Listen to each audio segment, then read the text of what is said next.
Good morning once again. So we continue our discussion on the ggplot2 package. So far, guys, I think we have discussed up to. Have we finished the bar plots, guys? Did we finish until bar plots?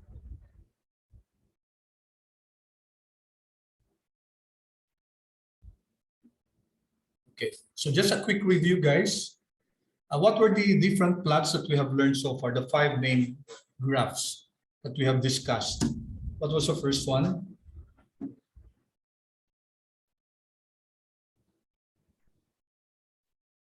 Anyone, please? Box plot, sir. Yung unang-una, dun sa 5 main graphs natin. What was the first plot that we discussed in class? What was the first main graph? It consists of plotting 2 continuous variables on the x and the y axis. Anong plot yun, guys? Okay, thank you, Mark. Scatter plot. Yes, correct. No, scatter plot. Scatter plot, we use that to establish or to determine the relationship between 2 variables, both of which are continuous. Pag sinabi natin continuous, numerical siya. No? Okay, and the second one that we looked at was, ano yung pangalawa?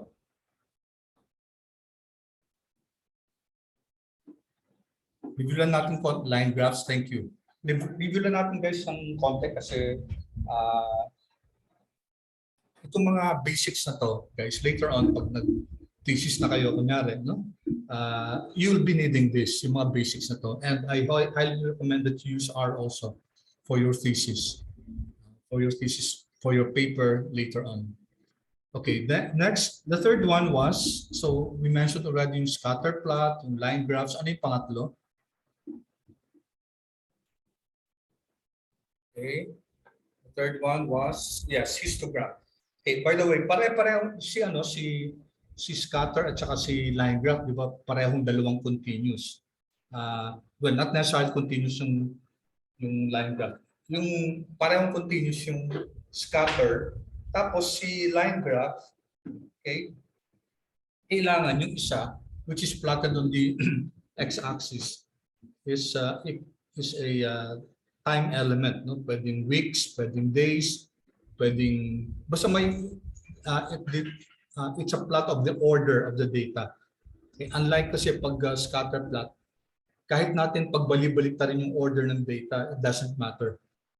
Okay? Pag timeline, pag line graph, hindi pa pwedeng mauna yung isang data. Kunyari, if it's a data from 1970 to 2022, so hindi pa pwedeng mauna yung 2010 tapos 2015, hindi pwedeng random arrangement. There is a structure to that. And when the data is like that, it's best to plot your data using line graph. Okay, pangatlo, guys, histogram. Ano yung pinaplot nito? What type? Continuous ba? Bivariate ba to? Or univariate? When do we use the histogram?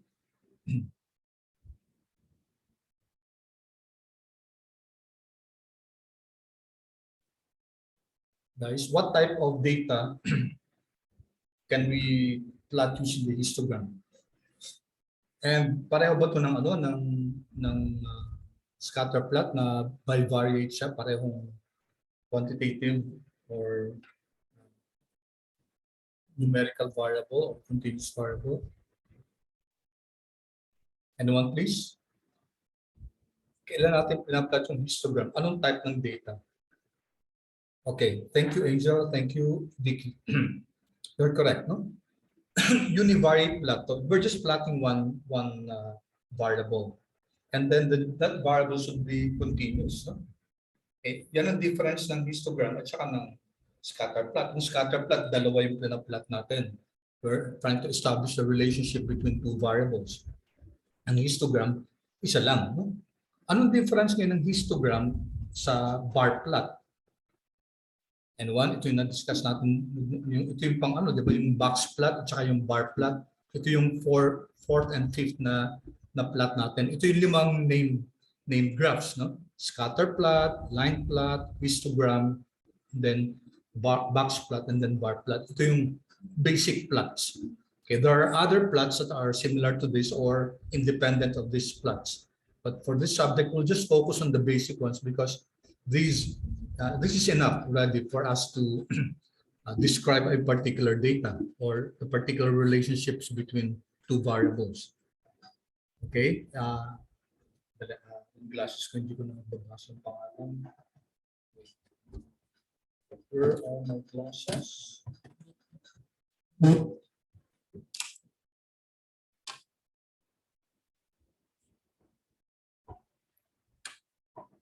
Okay, RJ, thank you.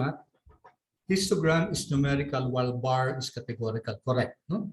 So, ginagamit natin guys si histogram pag continuous yung variable natin numerical. Pero, pag counting guys, counting ng categorical variable, si ano yun? Si bar plot.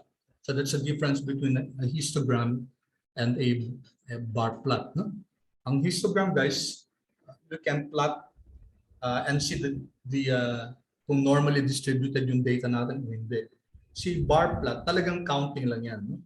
It's used to count yung frequency ng ano natin, ng categorical variable. Okay? So very quick lang guys, no?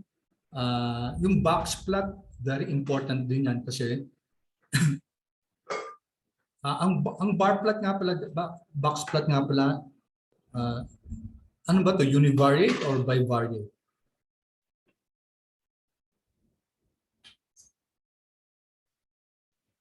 Guys, yung box plot. Univariate ba to or bivariate?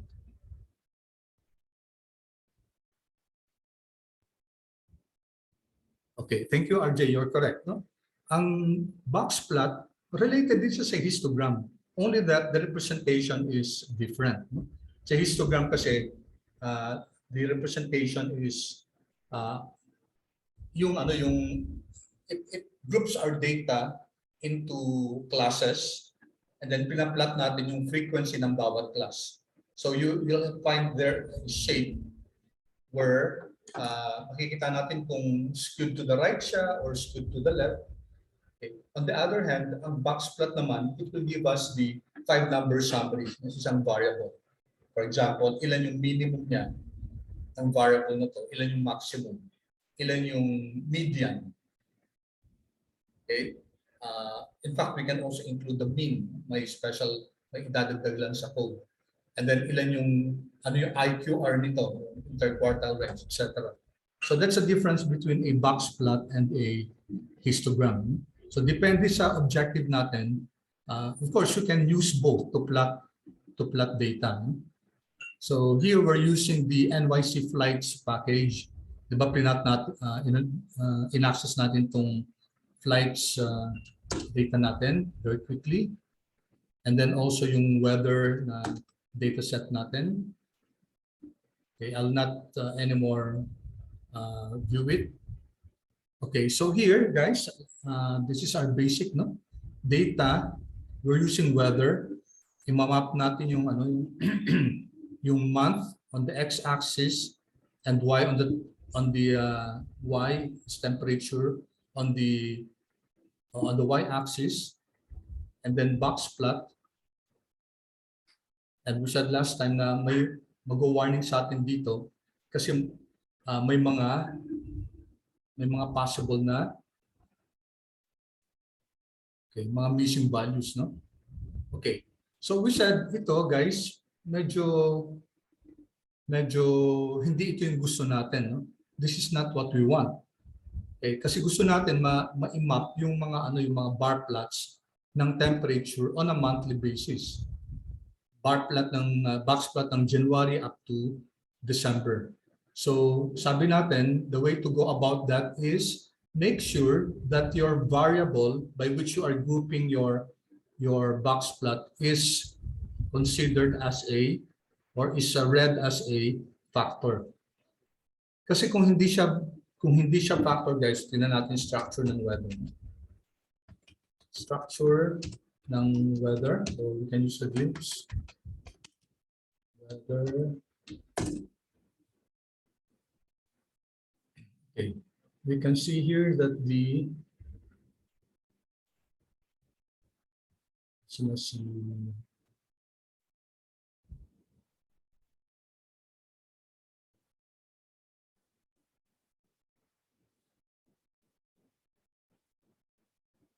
origin.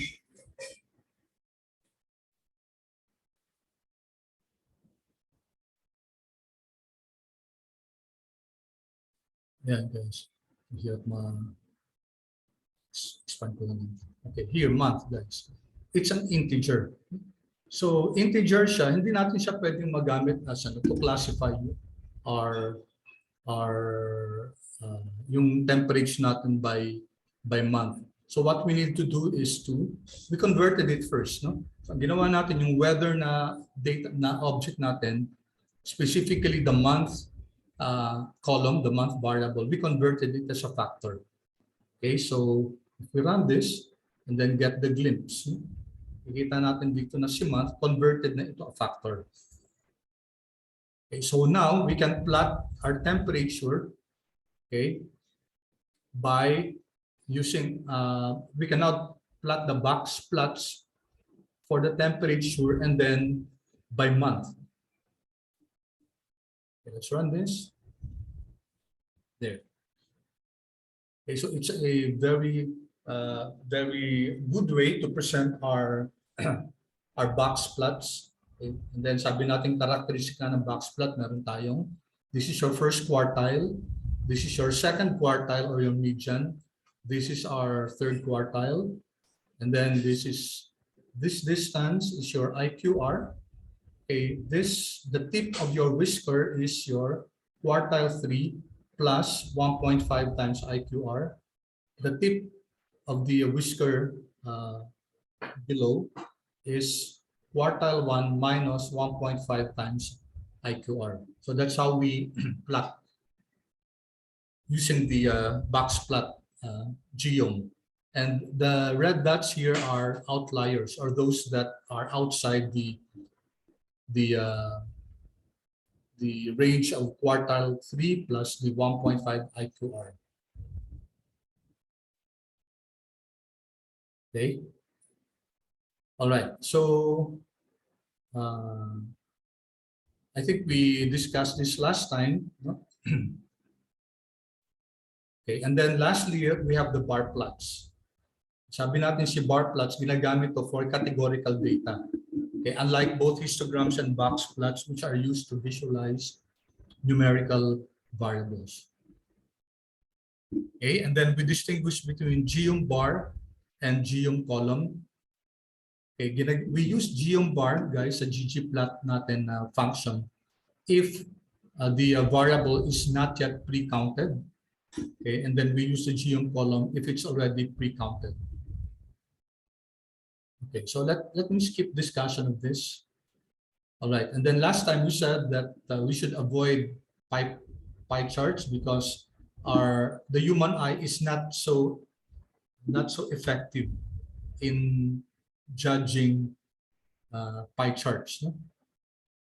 According to Robbins, sabi niya, we overestimate angles greater than 90 degrees and we underestimate angles less than 90 degrees. So it's difficult to judge, no? If a particular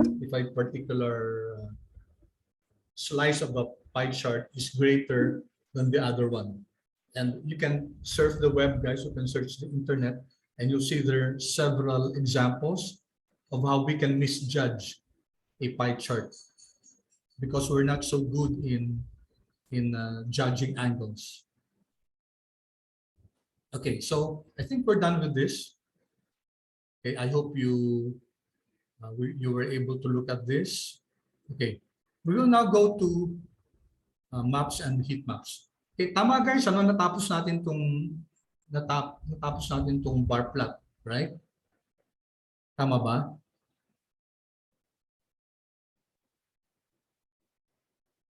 Please confirm guys, otherwise tingnan natin ulit.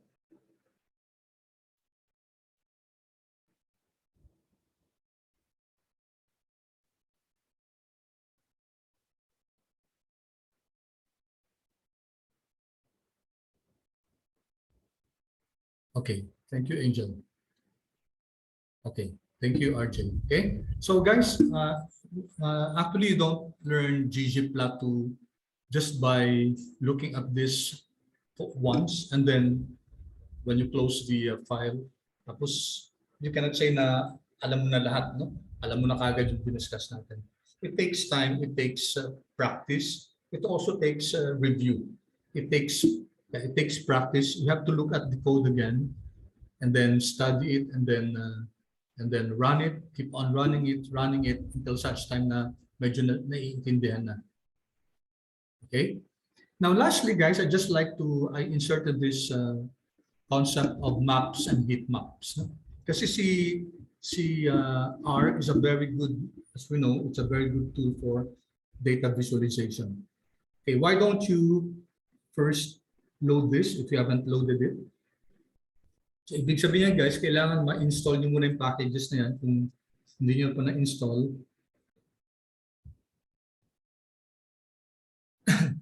So we have these two packages, map data and maps. Where this is for coloring. Okay. Once you have installed it, guys, and access the functionalities of the package, kindly please chat na lang kung yes na. So I'll give you a few 1 or 2 minutes, guys, to load this. You know how to do that. Huh?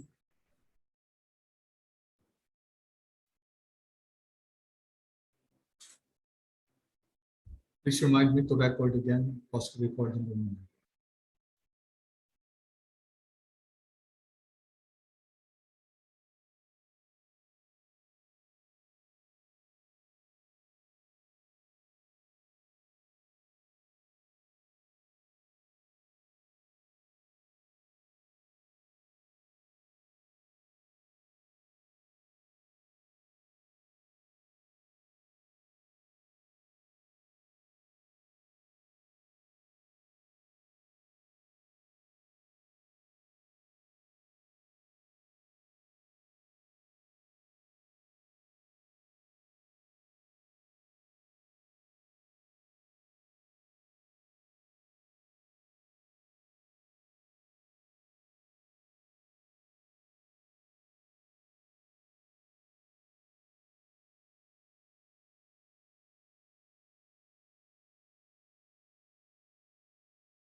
Sir, if nagsasalita ka po, nakamute ka po. Sorry. Kaya pa ako nagsasalita, nakamute pala ako. Okay, as I was saying, guys, it's always a good habit to check on the details or on the functionalities of a particular package. Kunyari itong map data. Sometimes it will not appear here in the help function of R. I was showing you a while ago. Usually kapag package, it's double question mark. And wala siya dito, no? So I tried one question mark and it didn't work. So dito, sa packages dito, map data. So dito siya. So this is, let's see. Yeah, dito siya, no? It works here. You can also look at it through the packages. So it just tells us that this is a package that gives us a database of different maps. No? May map ng China, Japan, New Zealand, world rivers. And then we have the Pacific-centric world map. Okay, low-res I think is low resolution. And then world hires, etc. So this package gives us different databases of maps. Ganun din guys si map ito. The maps package. Let's click this. All right. So mas maraming maps na makukuha natin dito sa maps package. Okay, so let's try, guys. Let's try. So this code will just list to us what you can find here already. No? So if I run this, it will open here in a new tab here. So some maps, guys, ito yung laman niya, which we saw already here sa help function.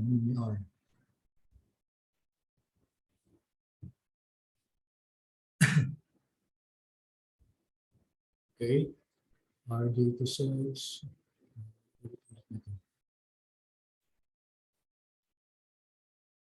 Close that.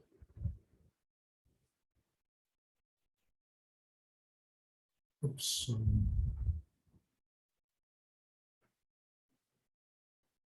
Okay, so here we're going to access the USA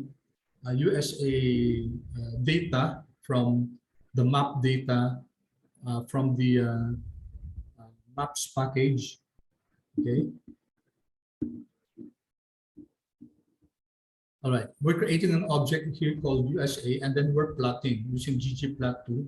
Tapos si ggplot2, guys, may ano siya, may function na map data. So let me run this map data. Okay, so this is from ggplot2 package, guys. Create a data frame of map data. Okay, so we're given the map data. Okay, we can access the data frame for that. Okay, the function is map data, and then the particular map, and then if there's any definition of the region, okay, and also the exact parameter. Should the region be treated as a regular expression or as a fixed string? And then there are examples here, guys, which you can follow along. Subukan lang natin to. So this is the beginning of the function, and then this is the end, yung curly brackets natin.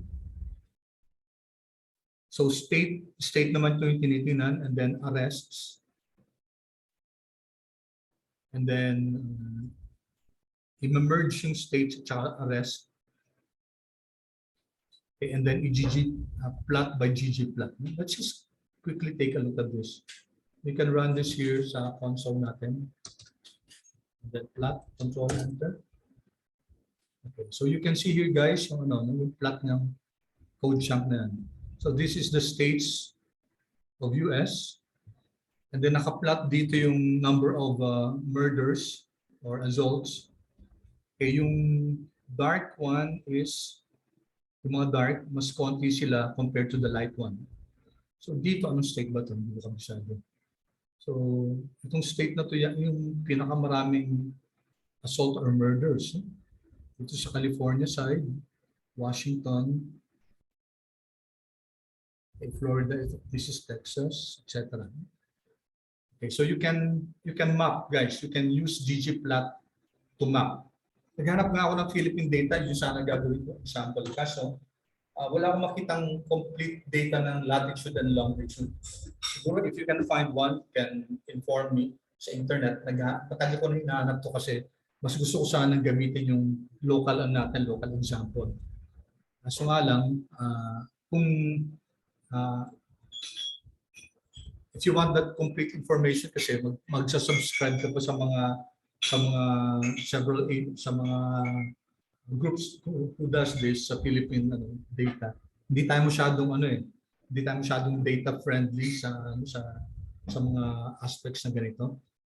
Sa ibang countries at any person's disposal yung paggamit ng data nito. Okay. So let's sabi yun. So sa help yun, isang example lang yata niya. Okay. Ito meron din, tingnan natin to. Let's run this. Control C, Control V, Control Enter. Okay. Pareho lang yata. I think it's the same. Medyo sinimplify lang yata nitong Okay. All right. So here we're going to use we're going to ask R to plot si USA using ggplot2 and then map data. So let's see kung ano yung result nito. Okay, so wala pa tayong makikitang map, no? Pero when we go here, when we look at USA, yan. Let's check what this USA object is all about. No? So itong map data, hindi pa natin pinaplot to, no? This is just a function that where we're able to get the data, a data frame of the data of USA. Okay. Let's see, USA. Ano laman itong data na to? Ayan. Ito yung mga kailangan, guys, na, na information in order to plot a map, no, in ggplot2. Kailangan yung longitude at saka yung latitude. Tapos may grouping, okay, tapos may order pa to, and then may sub-classification yung region, main, at saka ano ba yung iba? Okay, siguro yung ibang island groups to, no? May Whidbey Island, Long Island. Siguro ito yung yung mga areas na outside the main island ng USA. Okay? Tapos walang sub-region. Alright, so dimension, ano ba yung dimension ng USA? There are 7243 rows and 6 columns. Let's just have a sample of the, ito yung kanina, no? Longitude, latitude. Okay. Alright, so this is what the USA data from the maps package give us. Okay, ganun din to yung isa, no? Si World to Hires, no? So if we run this, running this, we'll have the dimension, head and tail. Sana hindi ko lang ginagawa. Medyo tumagal. Okay, while it's running, guys, pause muna ako. Do you have any questions?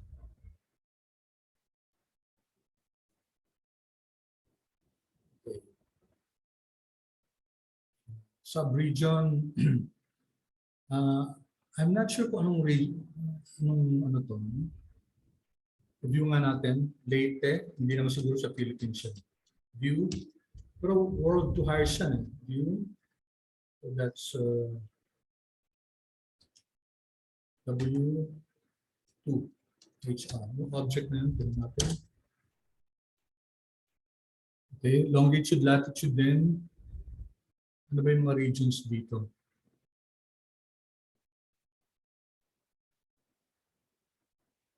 So,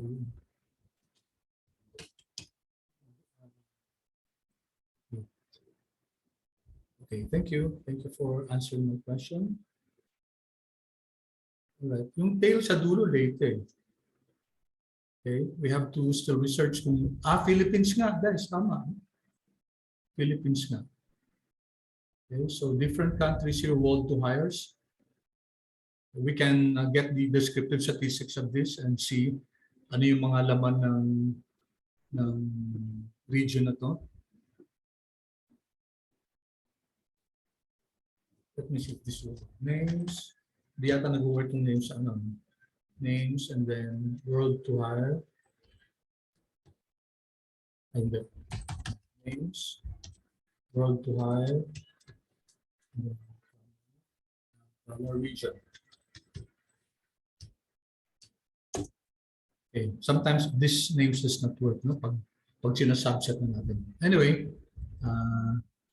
sige, mamaya ang objective natin dito i-map natin. Okay. All right. So first, let's have an example of a map. We're mapping yung USA data natin. Okay. So ito, guys, gagamit tayo ng ggplot, no? Okay. So first, we have the map data, which we already ran above, and then ggplot, and then plus the polygon. So medyo iba tong no, pag map, iba yung niya, iba yung syntax niya, because we have to make use of the polygon, and that should be inside we will write our data. Hindi dun sa unlike yung ordinary ng ggplot na yung data natin nasa loob ng ggplot. Dito, yung data natin at saka yung statics, it should be inside the polygon. So you notice a difference, guys, in this code.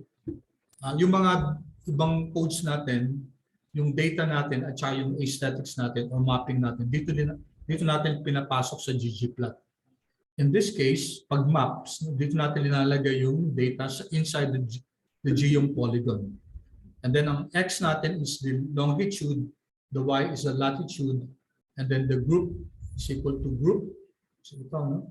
Ang grouping natin is equal to this one. Okay, may grouping to. And then plus. Okay, we have a plus here. Okay, ginamit natin yung coordinate quick map. Sets the relationship between one unit in the y direction and the one unit in the x direction so that the aspect ratio is good for the map. So, inaayos yung aspect ratio. Otherwise kasi, pag hindi nakaayos, baka it will not draw to scale the map. Okay, so if we run this, huwag natin i-run yung USA na lang. This one, Control Enter. All right. So we have now here the map of the USA.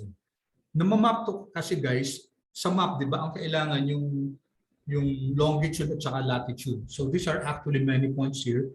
So ito siguro yung mga group na yung iba't ibang islands. Yan. Ito may mga islands kasi sa US. Kaya hindi kasama yung Hawaii dito. Any questions, guys, so far? Clear so far yung maps, no?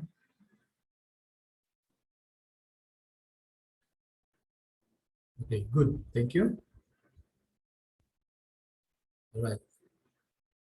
So dito naman, gamitin natin yung states na data. Okay, so let's run this. Sinal natin yung yung dimension ng ilang rows to. 15,537. So kasi kanina yung states, mas konti lang yung states. Case kanina yung USA mismo, no? Ito, so i-view na lang natin para mas kita natin yung view of states. Right? So kasi yung Alabama kunyari, which is a state, ito pinaplat yung different parts ng Alabama.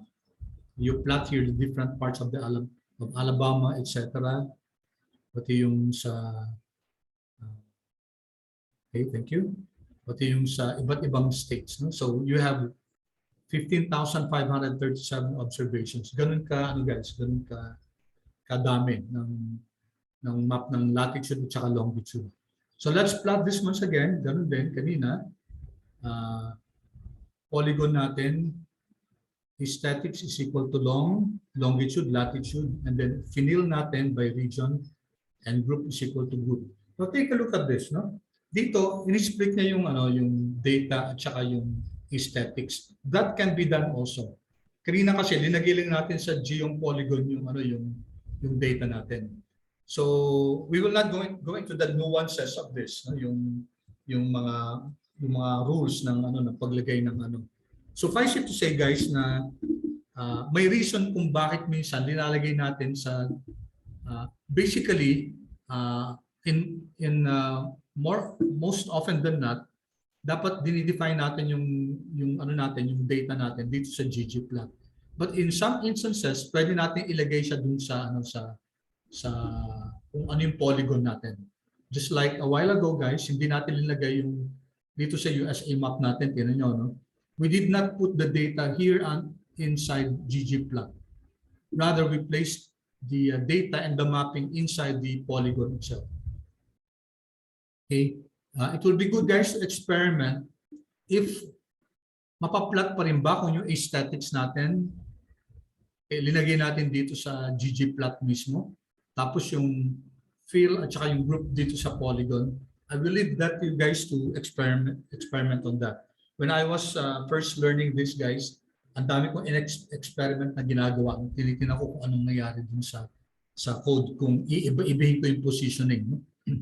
And I hope you get that type of curiosity para mas maintindihan nyo or experimentation on what will work with the specific plots, no? Specific factors dun sa functionalities.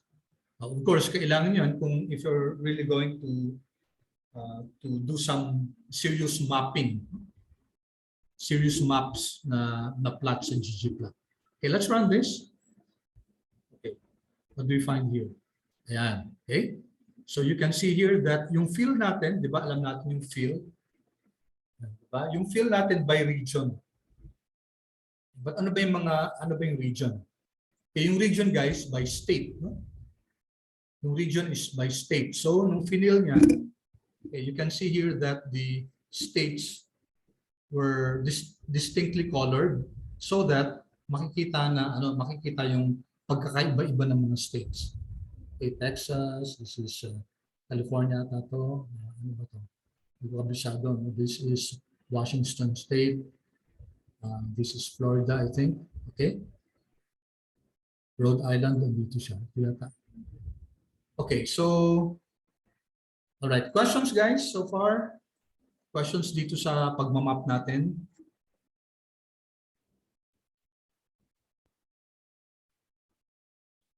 Okay, clear naman so far? Okay, thank you. Good. All right, so let's have another data. Ito, yung world naman, no? Yung world. So let's create this object, world. Tapos i-view muna natin para alam natin kung ano naman niya. World. Okay, ganun din ano? Longitude, latitude. It consists of 99,338 entries.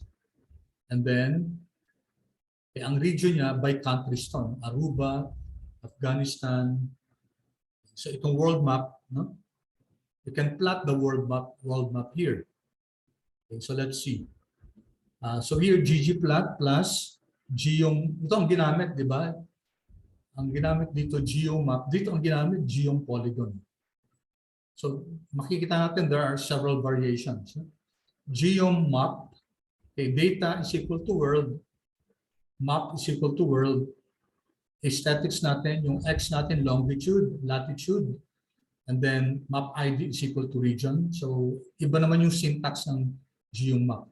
So this, yung mga examples na to, it's to illustrate the different functionalities that you can use for ggplot2, okay, using the map, using the geomap, geom polygon, etc. So let's see this. Okay, so ito wala kasi tayong linagay na field, di ba? Okay, so ito yung global map, ito yung Philippines, no? Indonesia, Australia, New Zealand, okay, South America, etc. Okay, so let's see here guys, lagyan natin ng fill. Okay? Lagyan natin ng fill at saka yung color yung outline. Let's see.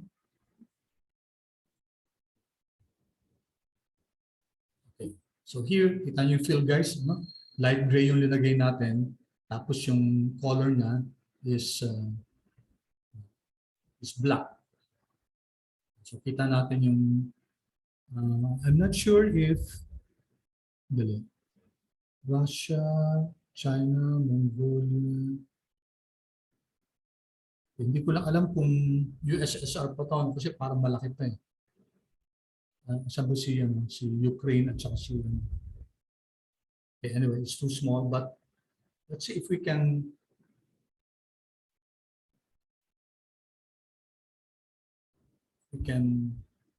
increase the size of this.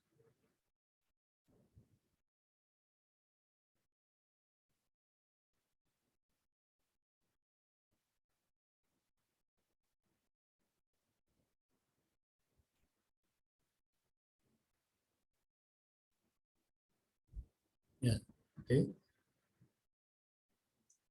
So this is the bigger version. Okay. Of course, guys, marami naman tayong makikitang map sa sa internet. You might say that ano yung utility nito? Kasi meron naman tayong map ng ano ng world, ng globe, no? Sa internet, you can easily download that. Well, that's very true. Tama naman 'yun. Kaso, guys, hindi naman lahat ng maps available sa internet. So if you have data na may longitude at saka latitude, then you can easily create the map using ggplot2. Yun ang objective natin. So yung utility nito, guys, yung map plot ng plot ng globe, well, it might be parang wala nang gamit ko kasi easily you can get the map naman sa globe. That's true. But one advantage of knowing how to use ggplot2 is that you can modify it, you can tweak it in such a way that you get the map that you deserve, that you want. You can tweak the colors, you can group by provinces, by cities, etc. Depende sa objective ng pag-plot mo. Okay. Any questions so far, guys?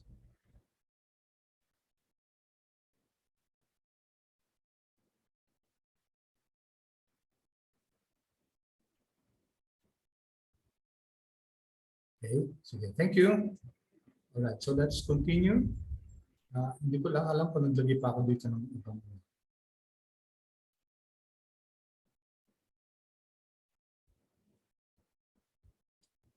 Okay. Alright, so that's world to harsh. Hindi natin na I leave you guys to explore more examples of this.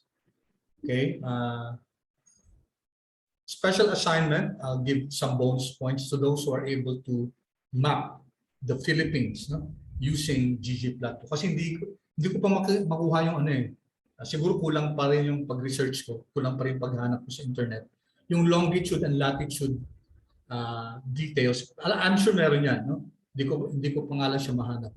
But let me give some points, guys, to those of you who will be able to generate a map of the Philippines. Siyempre, kailangan ng data, ng Philippine data ng longitude and latitude, and then group by, let's say, group by provinces, okay?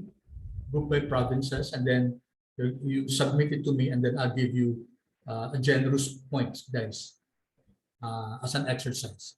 Okay? Kaso may deadline yan, deadline, guys, up to Friday lang, Friday ng 6 p.m. Okay, so if you want additional points for this subject, then kindly look for yung data ng longitude at saka latitude, and then i-plot nyo. Plot using ggplot. Okay? So tingnan natin kanina, guys, yung di ba? Tingnan natin yung structure ng isang map data. Dapat may longitude siya, may latitude, just like this. Okay? Tapos may grouping siya. I'm not sure about the use of the order here. And then yung region or kung kailangan man yung sub-region. Okay, sige. So let's proceed. Okay, ito naman, guys, we're going to create naman heat maps. So did I put anything here about, hindi pala ako naglagay ng hindi ako naglagay ng heat maps dito, ng definition. But I'll just leave that to you guys to search. Ano ba yung heat map? Ano ba yung what does this portray? Heat maps are used to portray degrees. Yung intensity, degrees. Kunyari, pwede natin i-map yung area. Kanina nakakita tayo ng parang ganun, parang heat map in a sense. No? Yung may mga number of arrests, number of murders. And then you notice that yung sa lighter shaded, sila yung maraming arrests o maraming murders. Yung darker shaded, sila yung lesser arrests or lesser murders. So that's an example of a heat map. Okay, here we're going to create an object. Okay, pero na-explain ko na ba sa inyo yung set.seed, guys? Di ba na-explain ko na sa inyo to? Sabi natin, we use a set.seed in order to make sure that the random number that we're generating are the same. Okay? So set.seed tayo. Let's create this data one, and this data one will constitute a matrix. Okay? R norm. So 100 yung data points natin. 0 yung mean. Sorry. 0 yung mean ng ng distribution natin at saka 10 yung standard deviation. And then matrix siya. So a matrix, guys, is it's a rectangular array of numbers. So we're defining that the number of rows is 10 and then the number of columns is 10. So i-arrange yung data na 10 by 10. Okay, that's how we generate a matrix. Okay, so let's run this. Isama nyo si set.seed, guys, ha. Yan. Tapos tingnan muna natin, i-print natin si data1. Data1 para makita natin. Data1, control enter. And you'll see here a matrix. Let me just increase this para pagkasin ko muna sa isang ano. Let me run again data1.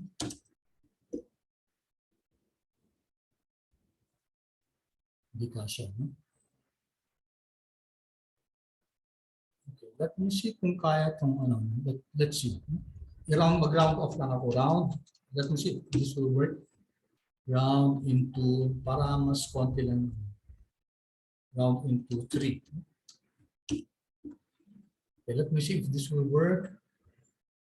So set.seed 1, 2, 3, and then we're creating a matrix, a 10 by 10 matrix, randomly generated, 100 numbers all in all. Mean is 0, standard deviation is 10, and then we're rounding it off to 3 decimal places kasi dito marami, no? So let's run this, control enter. Okay, pumayag siya. Okay, so nag-gasya 10 by 10. Okay, we should have the same matrix, guys. Dapat yung una natin, negative 5.605. And then last natin, dapat negative 10.264.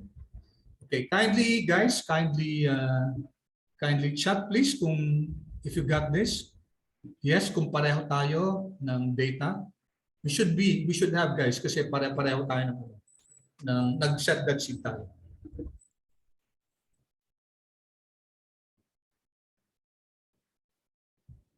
Okay, good. Angel, thank you. How about the rest, guys? Let me wait for the others to.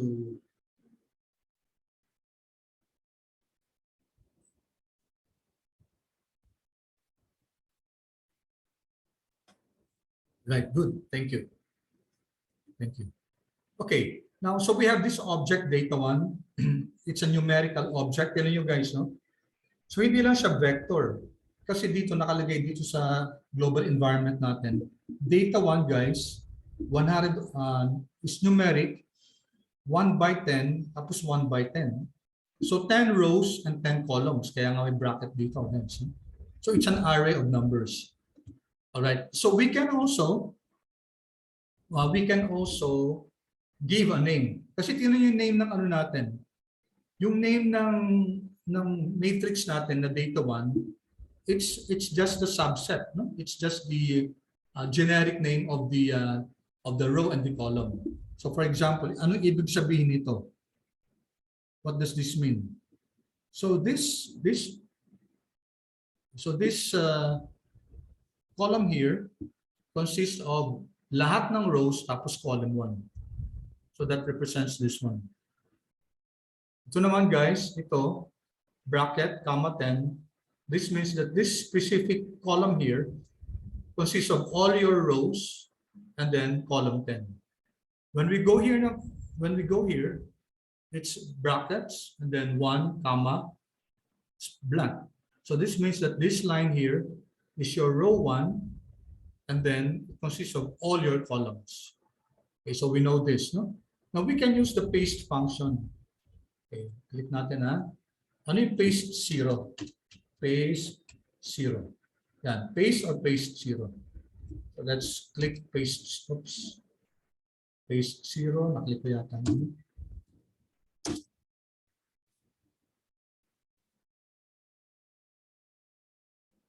Okay, so dalawang pinanggagalingan niya. Okay, concatenate strings, it's in the base package. Let's see. Meron ding backports package, no? Backport of, let's see this. Paste 0. So what does this give us? Okay, sabi daw C daw yung base, no? So control C. Question mark. So this is from the base package. Okay, yung base package, guys, hindi na natin, we don't install that. We don't require that sa library or require kasi it comes already when you open R&R Studio, naka-load na automatically. Okay, ano difference ng paste at saka paste zero?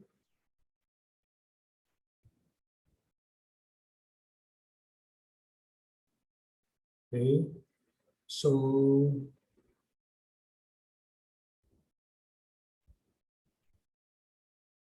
note that the paste coerces. Okay. Paste converts its arguments to character strings and concatenates them given by separate. If the arguments or vectors are concatenated term by term, okay? Example dito, minsan medyo ano din yung pag-explain, ano? Minsan medyo hindi masyadong let's say hindi masyadong friendly yung pag-explain. Sometimes it nag-a-assume siya na alam na ng nagtatanong yung ano yung ibig sabihin nun. So let's just distinguish between paste zero. Okay. So tingnan niyo to guys, no? Paste 0, 1 to 12. So nag-generate lang din siya ng ano ng mag-create tayo ng A1. A1 minus and then paste 0, 1 up to 12. Okay, here we're creating an object called A1 and then we're using this function from base package paste 0, 1 to 12. Okay, so let's see A1. So character siya, no? So it generates a vector of characters. And then if we use paste naman, 1 to 12. So anong difference niya? A2. Okay. So wala siyang difference kasi guys, pag paste, meron ka pang pwedeng mga ilagay na ano na mga parameters to distinguish them, yung paste at saka paste 0. Okay, pwede ring as that character 1 to 12. Okay, so quickly now, saan natin gagamitin tong ano na to? So magke-create tayo guys ng ano ng mga names for the columns kasi ito walang pangalan yung columns natin eh. So column names, okay, gagawin natin paste 0. So sa column guys, okay, 1 to 10. So what will this generate? It will generate a name for your columns. Okay, 1 to 10. Dito naman row names din, paste 0 tayo for the row, okay? So ibig sabihin guys, i-paste natin dito si column 1 to 10. So mangyayari niyan column 1, column 2, column 3. Ito naman row 1, row 2, row 3. So i-concatenate niya, no? I-concatenate niya kung pagsasama niya kung ano nakalagay dito. So here, column and then 1, column and then 2, etc. Right? So let's see.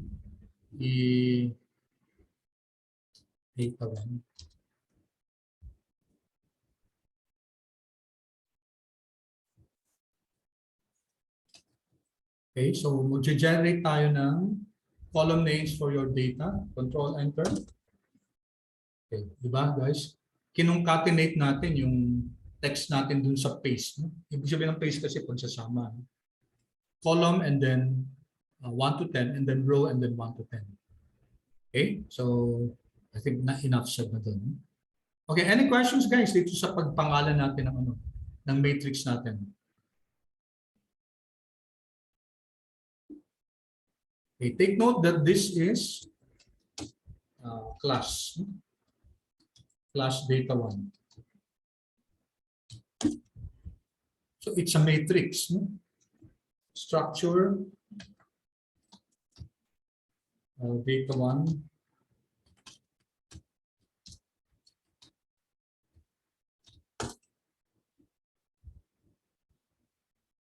Okay, it's not a data frame. No? It's not a data frame. If we take a look at data 1 here, where's data 1? Here.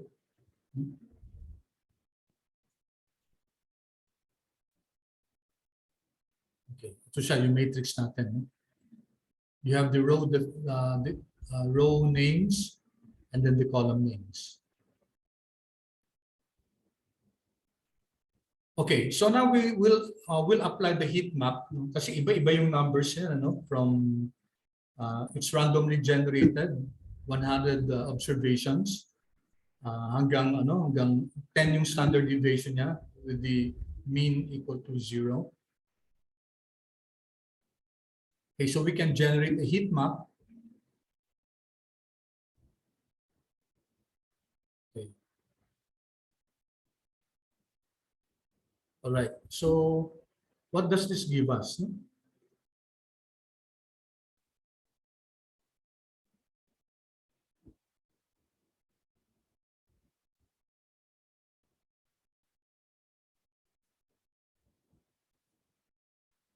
So pinaplot dito guys yung row at saka yung column.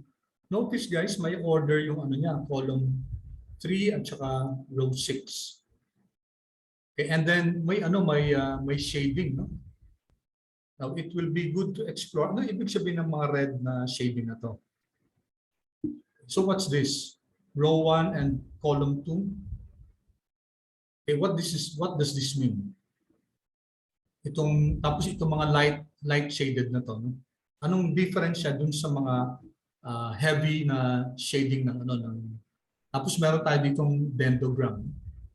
Okay, I'll explain later ko ano yung dendrogram dito. It signifies something. But if you want to do that, if you don't want this, yung dendrogram na yan, we can delete that. So pareho pa rin data. Row V is equal to NA, column V is equal to NA. That will now, this is the function now that will remove the dendrogram. Okay, so nawala na yung dendrogram dyan. Okay, but you still have there the rows and the columns. So tinanggal na niya yung may order na to, no? Column 1 to 10, row 1 to 10. Okay, another example, guys. Okay, now itong function na to, Control C. Always good to check, guys, color ramp palette. Okay, so this is from the GR devices function, color interpolation. These functions return functions that interpolate a set of given colors to create new color palettes. So this is something to do with the coloring schemes, no? And medyo ito, guys, napaka-importanting topic na to for those who are creating websites, for those who are into publications, kasi very important sa kanilang science ng color. So yung ganyang field, guys, inaaral nila yung color combination. For example, do you know why Jollibee is colored orange? Hindi lang basta-basta nila pinili yun.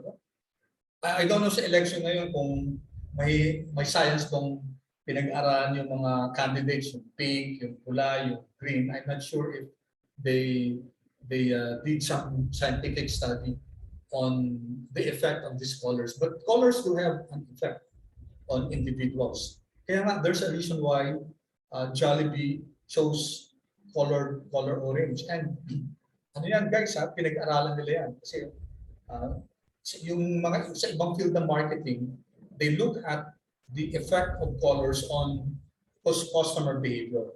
So science yan, guys, hindi lang siya at the whim of the designer, at the whim of the one creating whatever color schemes. There's a science behind it, no? And there are researchers that say that nakaka-affect ng behavior ng tao when they see a particular color. Okay, but we will not delve into that.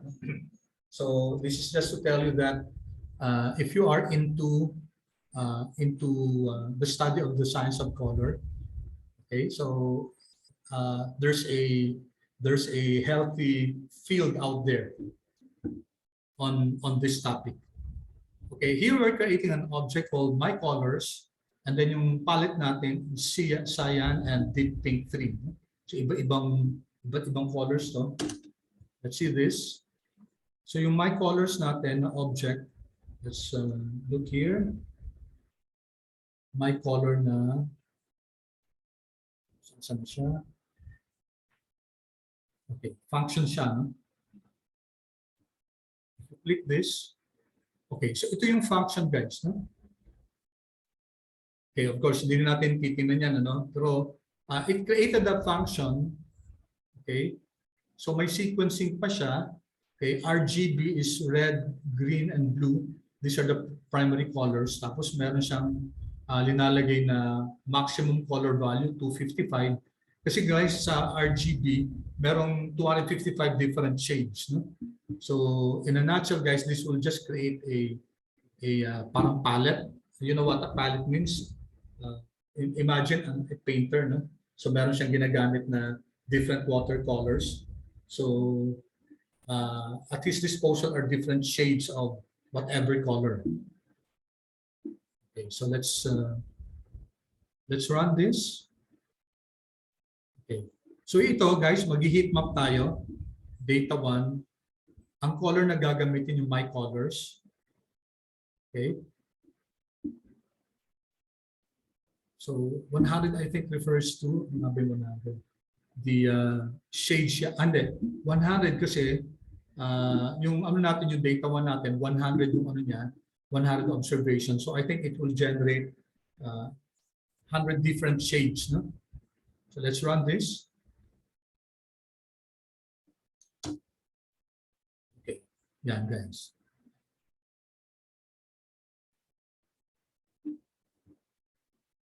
Okay, so each shade is different, no? 100 different shades. So we were able to create so experiment tayo cyan and let's see, gawin natin itong blue kunyari. Blue, see, if you run this, yeah. Okay, we can see here different shades, no?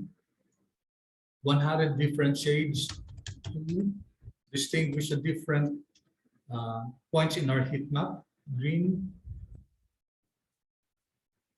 Dito hindi masyadong apparent yung pagkakita ng shading.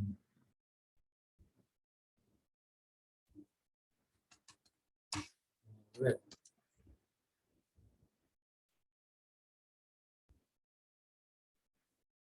Okay. Cyan and red. Hindi maganda yung combination. Balik na rin sa blue para mas kita yung okay. All right. Okay, last guys, meron pa tayong examples dito. Now, there's another package called Reshape. Okay, so may I request you, tanggalin nyo na itong hashtag, tapos install nyo siya. And then, ano ba ginagawa ng Reshape na package?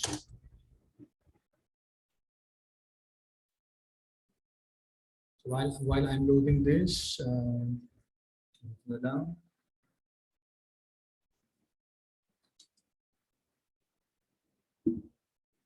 Okay.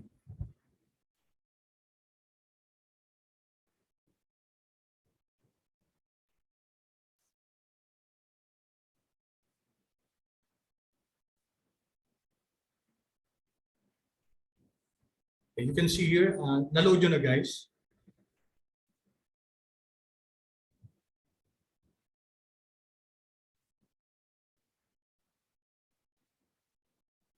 Okay, chat naman please kung na-load yun na.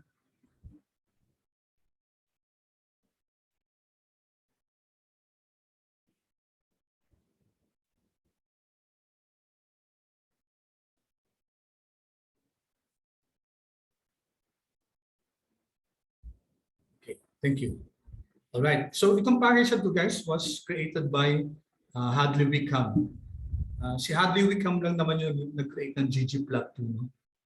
Okay, so in addition to ggplot2, they created this. Ang version niya ngayon 0.8.8. Kailan po to? 2018. No? 2018 tong package nito. I'm not sure if there are updates. Usually naman nag-update sila. No? Okay, so two main functions ito, melt at saka cast. So it's used for restructuring and aggregating data. Okay, so let's take a look at this. Okay, anong ginagawa ng melt data? So, melt.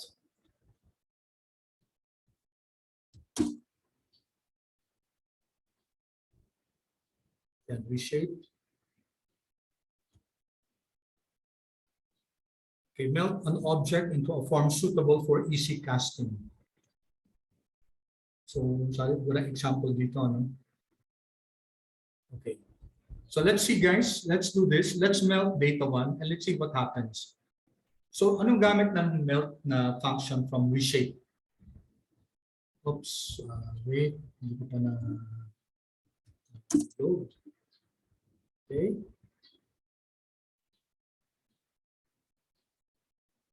All right. Let's see. Data melt.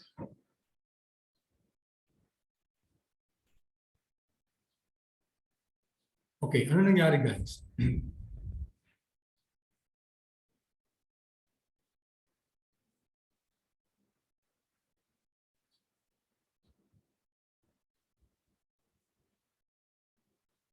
What happened, guys? Yung sa melt na to.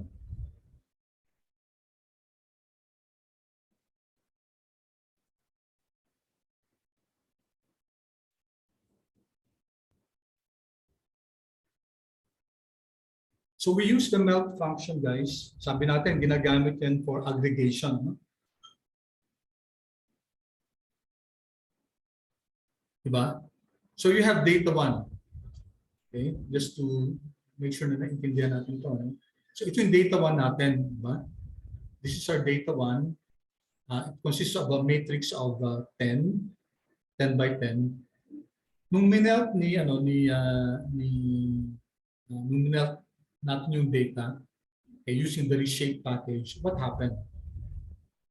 What happened to your row? Naging x1, and what happened to our variables? Okay, first, tingnan natin, guys. Is this now a data frame? Okay, naging data frame na siya, di ba? Kasi kanina yung data 1 natin, matrix yan. Kinonvert niya into a data frame. Okay? Tapos yung ano niya, yung column 1 niya, siya naging rows. Diba? Tapos si column 2 natin, si column 2, yung x2, siya naging column. Tapos, notice guys, anong nangyari? Parang ginawa niya into a long form. So row 1, column 1, if you take a look at data 1, row 1, column 1 is negative 5.605. Okay? So yun yung nangyari dito.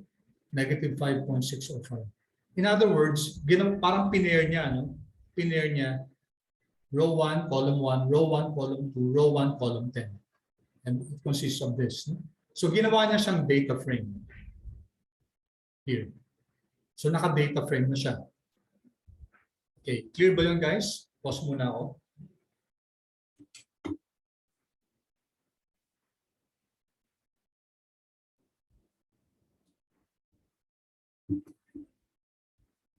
Clear ba yung pag-melt natin?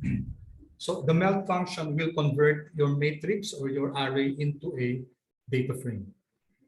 Okay, so, and then,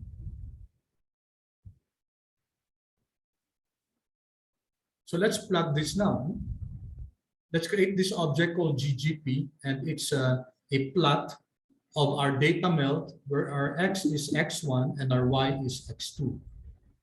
Okay, tapos magta-tile tayo, mag-fill tayo is equal to value, and then print natin yung heat map natin. So let's see what happened. Okay. So you have a different way this time to plot your heat map.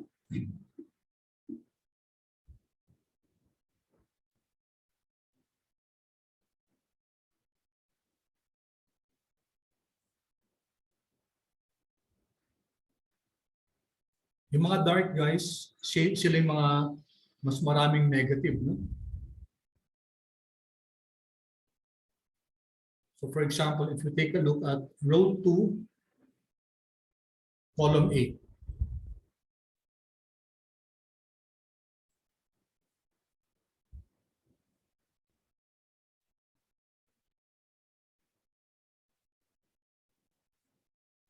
Sa atin tingnan, parang bilas.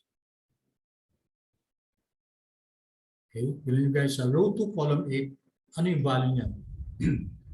Negative 23. Diba? Negative 23. Compare that with row 4, column 5, positive 21. 4, 5, ito, 2, 8. No? 4, 5, and 2, 8. Take a look at this. 4, 5, diba? Very light. No? Kasi 21 to eh. Right? As compared to 2, 8, very dark. So that's what a heat map does, guys. So this can be a data about, let's say, temperature, a data about poverty, a data about murder rates, whatever, guys. No? If you can represent by a number, a data, a particular measure, then you can create a heat map out of it, and you will see, guys, kung ano yung let's say most biggest or smallest. You can plot your data in such a way that pwede natin makikita yung intensity. Ito guys, kitang-kita natin. This is negative 23 kasi. This is positive 21. Diba? So it can be seen here. Yung difference nila in terms of the intensity or darkness or lightness of the color of the data. Okay? Of course, pwede pang maano yan, guys. No? Pwede pa siyang ma-modify. Alright. Tapos ito, ano naman to, guys? So GGP is the object that we created a while ago. Ito yung ggplot natin using the data melt function, the data melt object, and x and y natin yung x is equal to x1 and y is equal to x2. Okay, ito yung GGP object natin.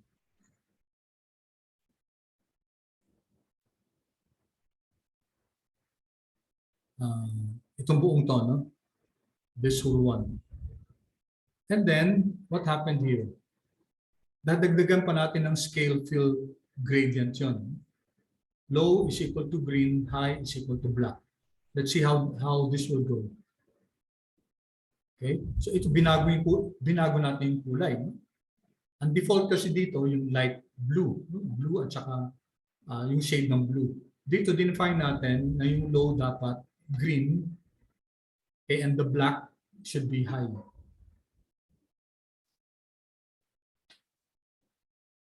Okay? So depende kasi guys kung ano yung data natin. No? Ito kasi random yung data natin na to. We just generate values from 100 values, no? Randomly generated to. Okay? All right. Tapos next time, guys, okay? May pinost, by the way, may pinost akong data. This is now yung next part na to ng lesson natin, which is data wrangling. Now we will not have time to start with that, but may I request you guys to please for Monday when we start, pakibuksan na yung data na yun. No? Actually, we have started with that last time. Ginamit na natin dplyr. But this time we'll go deeper. We'll learn more of the functionalities and the nuances of the dplyr package. Okay, so Plotly, guys, ano ba yung Plotly?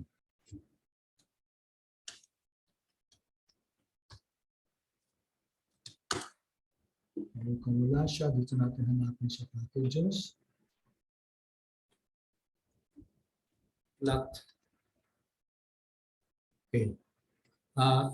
Ito guys, ginagamit to for creating data visualization sa web. So create interactive web graphics. So let's open this. This is one of the most powerful data visualization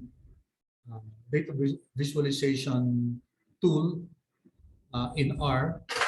Okay, and the output can be generated sa web. Maraming gumagamit ito, guys. Okay, let's take a look at, punta na tayo sa ano. Kuha tayo ng examples, guys, para may idea lang tayo.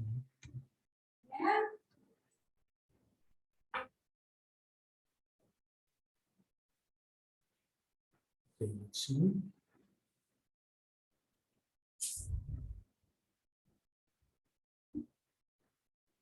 So, hindi ako nakapag-ano ng but let's see. May maraming example dito eh.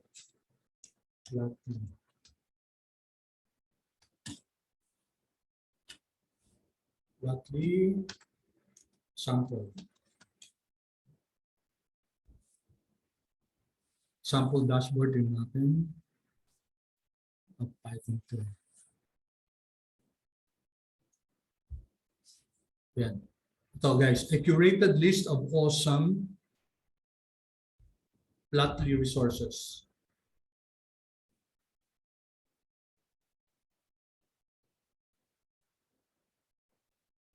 Oops, hindi siya nakaano.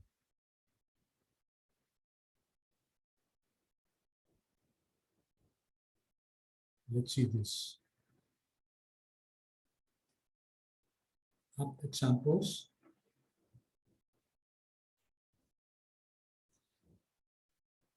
Okay.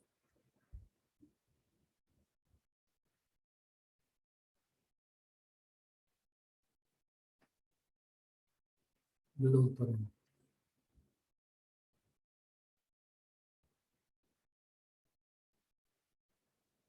Okay guys, yun ito Flatly to.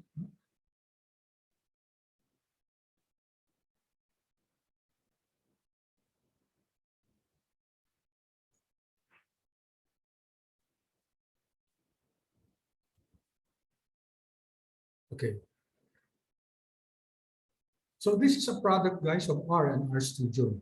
The package Flatly. You can see here that this was generated in the web. And you can see here how powerful this is. So you can generate different plots. So andito guys yung parang dashboard natin.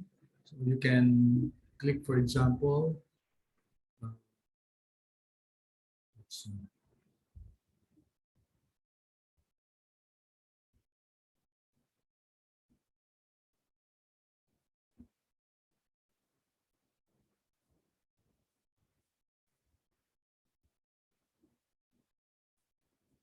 Okay.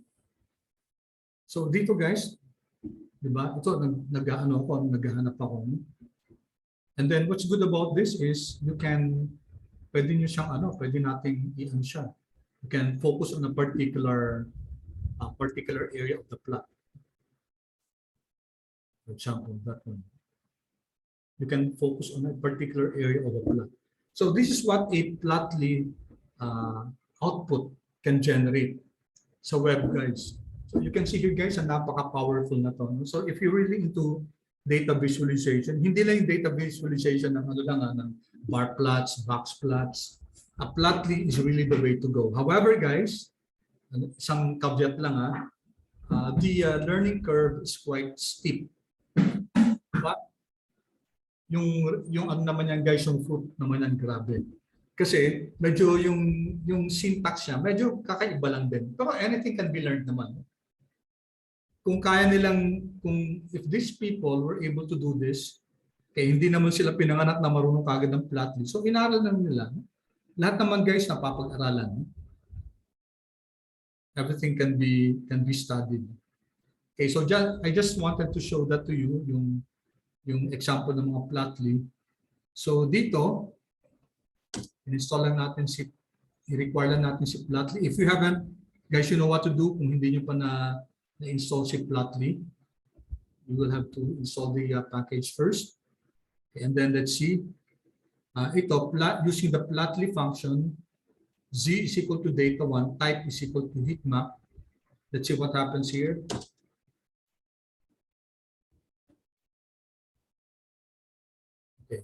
So, magpapakita siya sa viewer window.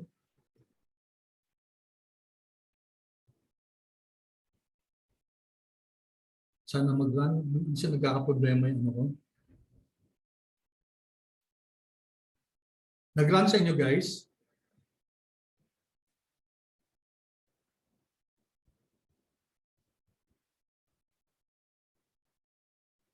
Medyo mabagal mag-process yung ano ko, yung computer.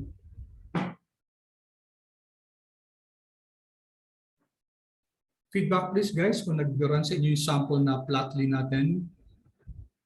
Heat map.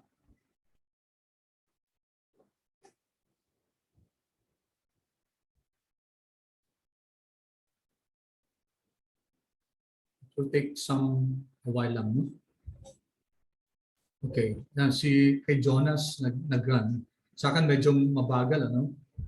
Kay Jonas lang ba? Meron, guys. How about the rest? Jonas, can you please describe what you're seeing sa ano mo? Sa screen mo?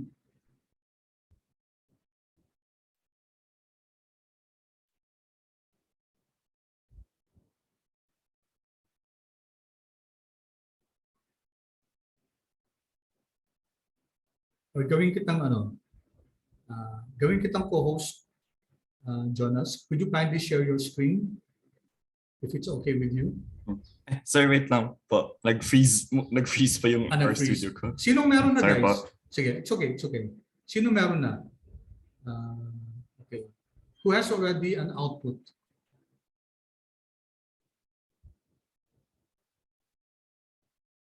Meron ba, guys? If not, guys, kindly rerun this and give it some time. No? It will generate plots just like, well, not as complicated as the one that we showed a while ago. Kasi kulang naman yung mga parameters na ito.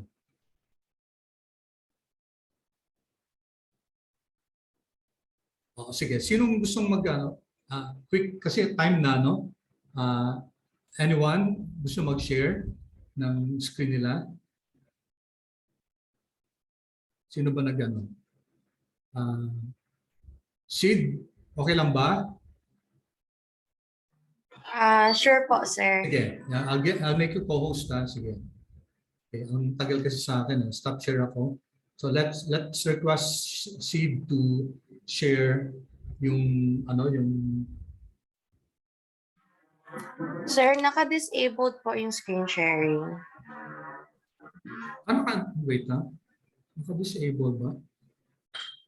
Yes po. I made you co-host already.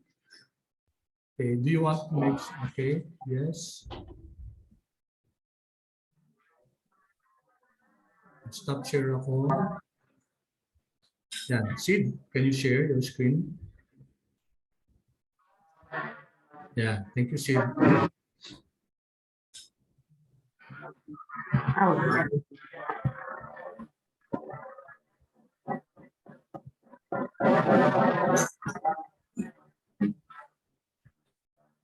Here po. Okay, so, tingnan mo sa viewer, Sid.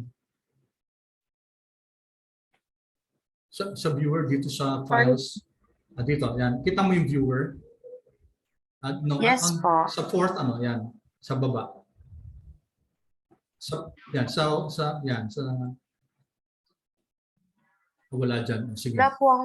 Okay, sige. So, ang kaibahan, guys, ang plotly, may mga ano dito na unlike kung GG plot lang natin, hindi siya dapat makikita natin diyan seed yung na pwede nating ma-zoom yung natin yung plot natin. Does it show? Hindi. Ayan, tingnan nyo guys. Wala po. Yan seed lumalabas, no? Ba nakikita mo? If you The plots po. Oo, kikita nyo guys, no? Yan, thank you. Nakikita nyo guys na mas yung plotly na kasi tingnan nyo sa taas guys, may mga functionalities yan sa taas. Can you see guys? Ayan, no? You can pan, you can auto scale, you can zoom. Okay, zoom in, zoom out. Okay.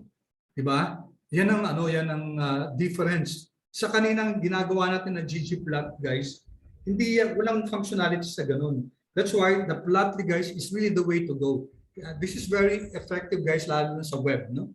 Lalo na if you're creating data visualization sa web. Okay, thank you so much.